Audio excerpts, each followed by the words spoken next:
waxaa maanta isku dhacay ciidanka ilaalada xeebaha ee gobolka Salal iyo ciidanka maariniska wadanka Djibouti iyadoo saaka ay ku waabariisteen shacabka ku dhaqan degmada Saylac dhawaaqa risaasta oo bilaamatay 17 subaxnimo ilaa 12 duhurnimo. TV-ga caalamiga ee Star TV oo ku urgalayo sababta keentay inay isku dhacaan ciidanka ilaalada xeebaha Somaliland iyo ciidanka maariniska Djibouti oo iyagu ah dad walaala oo wax ka weydiina taliyaha ciidanka ilaalada xeebaha ee gobolka Salal oo isagu ku sugan goobta uu ka socdo dagaalka oo isagu sheegay inuuna garanaynin waqti xaadirkan sababta keentay inay isku dhacaan ciidankiisa iyo ciidanka maariniska wadanka Djibouti. Assalaamu alaykum taliye. Waxa weey waxa kula hadlaysaa waa saxaafadii gobolka. waxaanu ku weydiinaynaa bal ka waran imika xaalku siduu yahay dagaalkii halku maraya waa makasheena waxa qorin dagaal ma saaka salaadii subaxnimo lagu bilaabmay waxa meelaha meel nala qaaday aan garanay Djibouti ilaa hadana wixii khasaaraha dibadka idinka soo sheegi doona hadii alla yaqaan hadda halkeed ku sugan tahay taliye hadda waxaan ku suganahay jasiiradda xeebaha ma yiraahdo Busheeda dadka in soo weeraray waayo ya xageed ku sheegi kartaa waa dadka wala garanaya waa ciidankii Djibouti maayniska ahaa marka maxay ujeedadoodu tahay weerarkaasi muxuu ka socdaa ilaa hadda waxaan la yaabanahay wax dibaliyaga sheegi doona waxa dhacay laana waxba ma ogini waxa nagu maqaalaa in markab ay soo weerareen badda ku jiray oo kalluumaysi oo si sharciyeysan uga kalluumaysta badda xeebta Saylac markabkii may qaateen ma ilaa hadda waxay qaateen ma ogin Saylac dhexdeeda waxa laga dhex maqlayaa xabadda in rasaasta dhacaysa ma labadii ciidan baa waxa rasaasta ridaya rasaasta qayb kulli anaga lagu ridayaan laakiin waxa weeye ilaa hadda wax khasaara oo hadda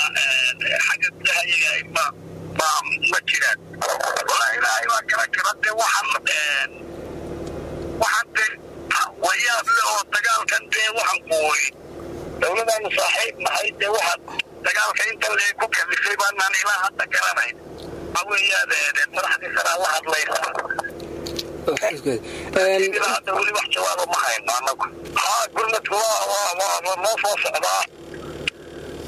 waan gartay waana waxana argagax nagu noqdayo laakiin waa gurmadku noo soo socdaa qasab weey okay waayahay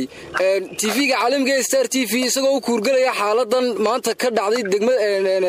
degmada Saylac waxa kale oo ku weydiinaynaa taliye waxa kale oo noo soo sheegay in kabtankii markabka uu dhaawac noqday bal ka waran xaaladaasna kabtanka xaaladda halkee maraysaa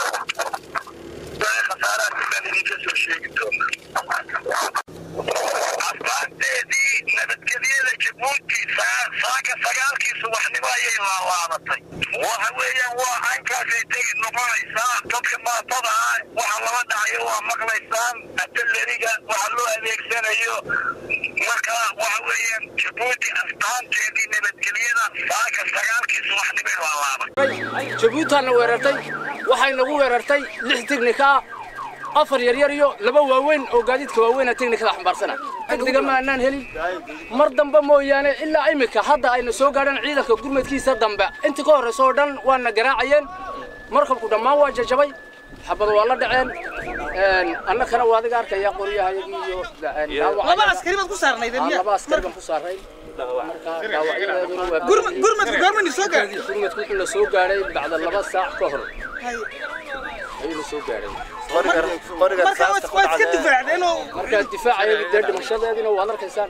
dhaawacayay inay taasay ku soo gaarnay marka ciidanka ka arkeen bay naga dhaqaaqeen askari kula saarna xabada xaqiiqa ka dhacday askariga la saabay waxay kaga dhacday madaxa meeliisa kale warkamaayo aniga xagga fiid baa ga dhacay xaggana waxay kaga dhacay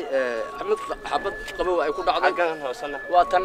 dagaalkani dhaxmaray ciidanka ilaalada xeebaha ee gobolka Salal iyo ciidanka maariniska wadanka Djibouti ayaa waxa isagoo halkaas ku geeriyo mid kamid ah ciidamada ilaalada xeebaha ee Somaliland halka ay ku dhaawacmeen kabtankii markabka iyo qaar kamid ah shaqaalaha markabka waxaana ilaa imika aan la xaqiijin karin sababta keentay inay isku dhacaan ciidanka ilaalada xeebaha Soomaaliland iyo ciidanka maariniska wadanka Djibouti balse haddii eebba idmo waxaan inigu soo gudbin doonaa wararkeena dambe waa Cali Axmed Diiriye Cali Dhagadalool TV caalamiga Star TV magaalada Saylac